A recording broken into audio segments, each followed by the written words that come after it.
What's good, YouTube? This is Mr. Purple Zero back with another video. We are comparing Kwame Brown and Darko Milicic. Who was the bigger bust coming out the draft?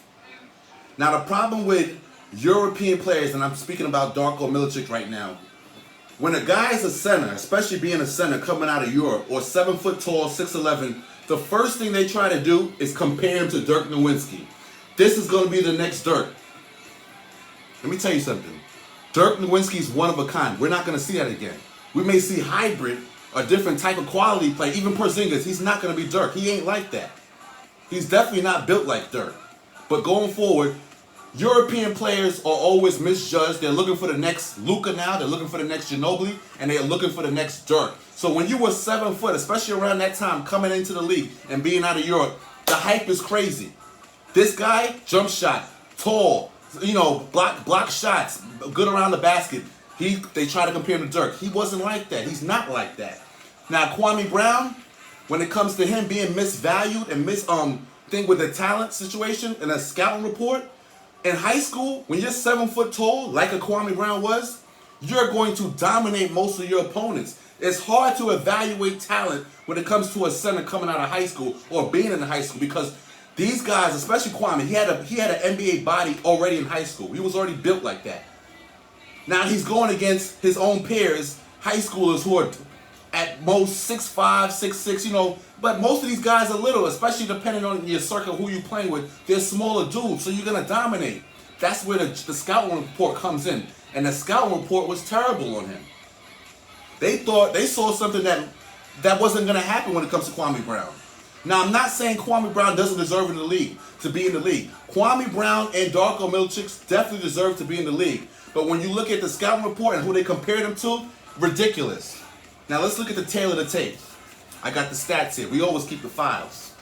Kwame Brown, 6.6 points a game, 5.5 rebounds, and about 0.6 blocks in his total of 13 seasons playing in the league. That's what he averaged.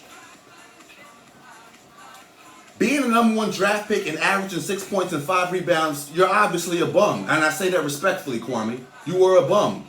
The problem with Kwame Brown was he came in with an NBA body already, but he didn't come in with an NBA mindset. He didn't come in with an NBA confidence. And in the NBA, if you don't have confidence, go to the G League.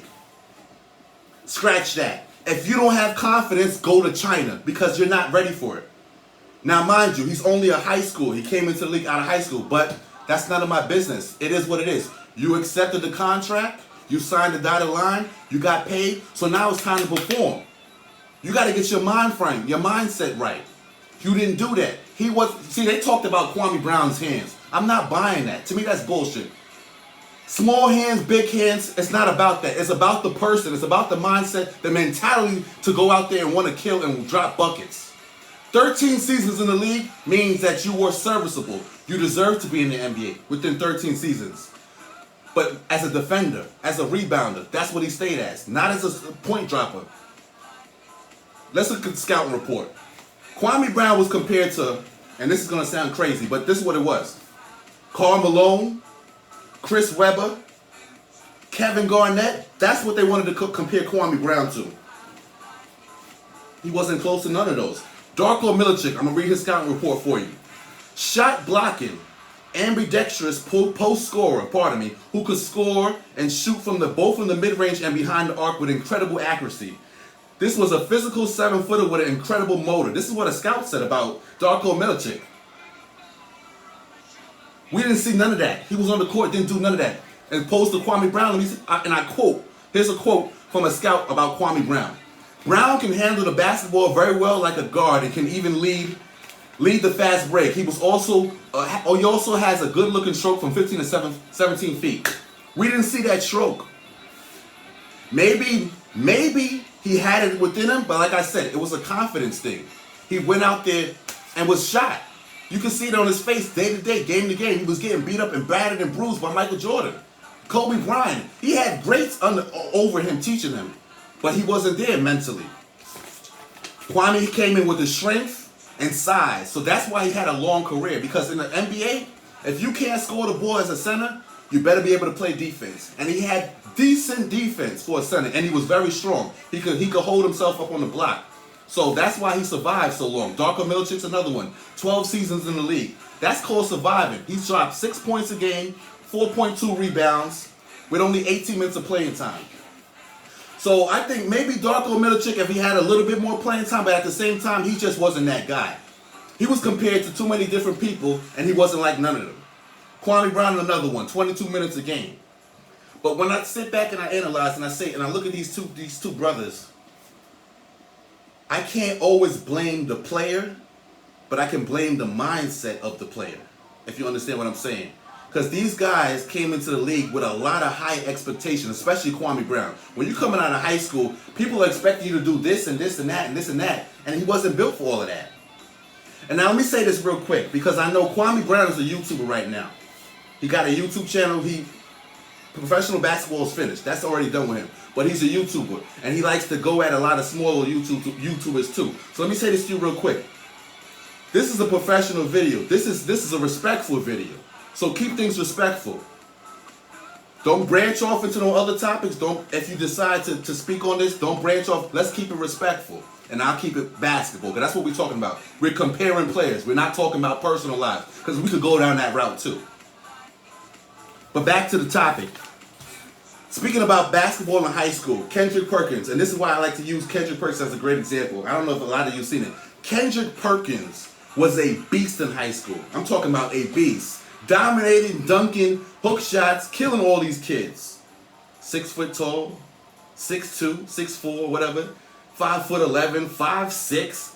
These are the guys he was going up against. Once Kendrick Perkins stepped into the league, what did he turn into? A bum. Respectfully. But Kendrick Perkins was a good bum, a defensive bum, a tough bum, a rebounding bum. So it's a difference like that. When you got guys like that, high school can gas you up. Sebastian Telfe is another one. Sebastian was killing cats all over New York City, everywhere he went. Mad cocky. I don't know if y'all saw the documentary Through the Fire. Sebastian was doing his thing, basketball-wise. As soon as he came into the league, all of that is clamped up. That speed, all of that stuff is clamped up. High school and college and NBA, all different type of levels. The level gets harder and harder. That's why they had to stop coming out of high school, because these dudes are not ready for the league. Sebastian Telfe had speed and quickness. He can shoot in a high school gym, but on the NBA court, his jump shot was suspect. His jump shot was not good. So that's what I'm saying. I try to use Kendrick Perkins and Sebastian Telfe as good examples of people in high school that did their thing in high school, go to the league, and ain't shit. As for Kwame Brown, there was a time Kobe Bryant, a lot of you know the story. Kobe Bryant was telling the story about how Kwame Brown begged Kobe, don't pass me the ball. He begged him, don't pass me the ball, because he was scared to go to the free throw line. He didn't want to shoot nothing. That's crazy to me. That means you wasn't ready. You wasn't about that at all. You can't be playing with a great like Kobe Bryant. Greats like Michael Jordan, and you don't want the ball. You're the #1 draft pick. They want to give you the ball. They want you to eat. And here's another thing about Kwame that I don't like so much. And I hate to bring it over here, but we're going to do this anyway because we already here. Kwame Brown, all those years in the league, with everybody running their mouth, from Stephen A. Smith, Charles Barkley, the list goes on, Matt Barnes, Steven Jackson, everybody saying Kwame's name, talking crazy about Kwame. Kwame, why didn't you say something to these people while you was in the league? Why didn't you say something about these people that was talking trash to you while you was in the league? Because you see, all of that talking, a person like me would have motivated me. Oh, you think I can't score? Guess what? I'm going to practice, I'm getting it in, I'm going to get busy. Next year I come back, I'm dunking on you. I'm moving you. That's how you got to do. You don't wait 22 years to start talking back to your accusers now. You don't wait 22 years for all of that. You wait while you was in the league. That was your time to get busy. Even if 2 years went by and you couldn't do your thing, you had time to put in the work and put in the pain. I don't want to hear nothing about small hands, because that's bullshit. It's complete bullshit. It's a cop-out. What you got to do is speak for yourself at the time being. I hate to bring this up, another narrative. Maybe they don't compare. If I'm wrong, you can tell me in the comment section, because this is way off track. Bill Cosby. He was accused of certain things, dropping mollies or whatever, popping pills with chicks. I'm not saying whether he did it or not. That's not my business. He went to court. He went to a trial. That's up to the lawyers and the judges to handle that. What my gripe is, why wait 40, 50 years to say this man was popping pills in my drink? Why didn't you say something at the time it happened? You see, I'm not saying the females are lying. I'm not doing that. But I have a problem when you wait so long to say something about somebody doing something bad to you. I like Kwame Brown. I'm not going to wait 22 years to speak up for myself of somebody dogging me in the newspaper. If Stephen A. Smith is running his mouth, running his jippers, talking crazy trash about me, on that next interview after my game, I'm going to address you, Stephen A. Smith. That's what I'm going to do.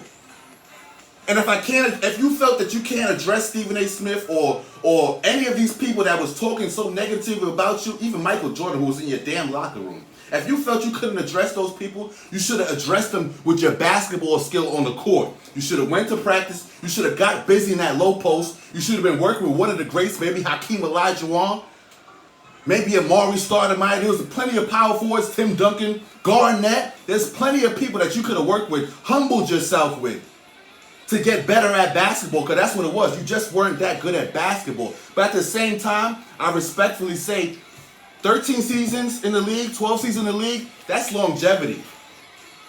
That's not a fluke. That means you deserve to be on that court. But you see, we're going to go back to the other narrative. Being a first-round draft pick, and Darko Milicic being number 3 at that pick, it's not that they don't belong in the NBA, but they were picked too high up. Way too high up. Darko Milicic, there's no way he should have been 3rd pick. He should have been in the 2nd round, if anything. Or a late 1st round pick. Kwame Brown, late 1st round pick or the 2nd round. Had Kwame Brown maybe got drafted in the 2nd round, he might have had more fight in him throughout his whole NBA career. Maybe, possibly. Because I think, honestly, what it was just misevaluation when it comes to the scouting. That's all it was. When you compare Kwame Brown to Chris Webber, Kevin Garnett, these are Hall of Famers. These are Hall of Famers that were compared to Kwame Brown, him coming out of high school.